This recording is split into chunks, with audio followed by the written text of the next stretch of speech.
So here's my 5 top reasons to use 5/8 inch drywall versus 1/2 inch. Let's get to it. Number 1 is gonna be fire resistant. There's a reason why 5/8 inch drywall is called out for all the garage spaces, because it has better properties when it comes to durability if there was ever a fire within the home. While you might not be thinking about this critical detail when building a home, it definitely helps if this type of disaster occurs in your home. So number 2 goes along with something that's so important to us, which is sound insulation. Check out some of our previous videos where we talk about how important it is to get some of the insulation bats into the walls. That, coupled with a 5/8 inch drywall, is going to provide a much better sound barrier in between the rooms that might be shared and provide for additional privacy within each space of the home. So number 3 is going to be strength and stability.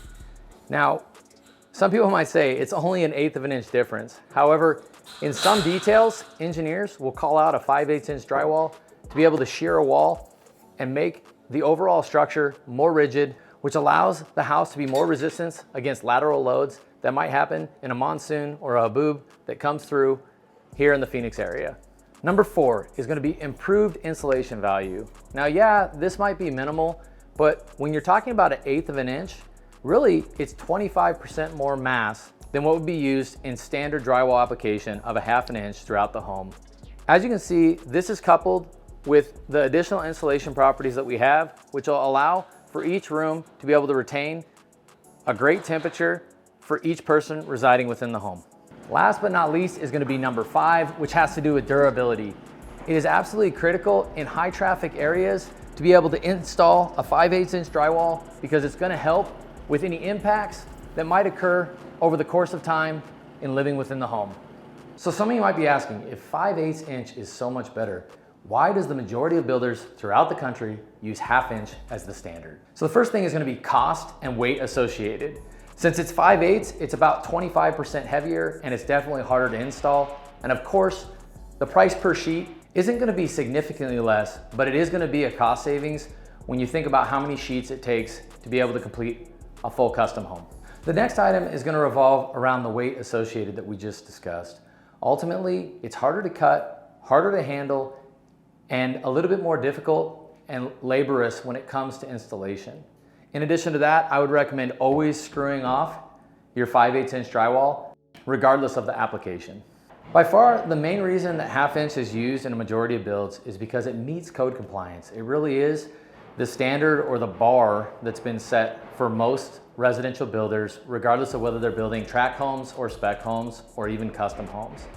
However, we believe that it's important to build at least a little above the standard to be able to get a quality product that we've been known for here in the Valley. So the last thing I'll mention about 1/2 inch drywall is that it has its applications. In fact, there's 1/2 inch all the way down to 1/4 inch drywall, and a lot of that's going to be utilized because it actually has more flexibility to be able to get around curves or be able to take care of specific details like cove ceilings or other intricate and detailed work throughout a custom home.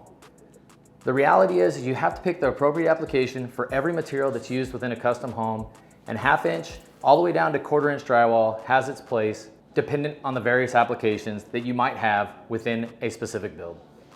So the main question that you all might be thinking is, what about cost considerations when it comes to 5/8 and 1/2 inch drywall? Now, as mentioned, I think that there's multiple applications for different thicknesses of drywall throughout a custom home, but for all intents and purposes, it is also going to depend on some of the finish levels that you're trying to achieve within the home. However, as a basis, the additional cost is going to be a component of the material cost, which actually is the smaller of the two. And the second would be labor cost associated with the additional effort, energy, and time that it takes to be able to install a heavier, more dense product. However, when you put numbers to it, it's really going to range between $3,000 and $10,000 roughly, depending on the size and the scope of the project in which you're building. Now, while this might seem like a lot, I feel like the additional properties and value that it brings to the table in your build is something that you should consider, especially for those that are willing to spend maybe $10,000 to $15,000 on a custom freestanding tub. It all starts with what's behind the walls and obviously what's hung on the walls in this case. And at Rebuild the Block, we always want to be building to a higher standard. So if you have any questions about our build process or more information that's needed on drywall applications, we're more than happy to answer any questions. So DM us below, and as always, have a great day.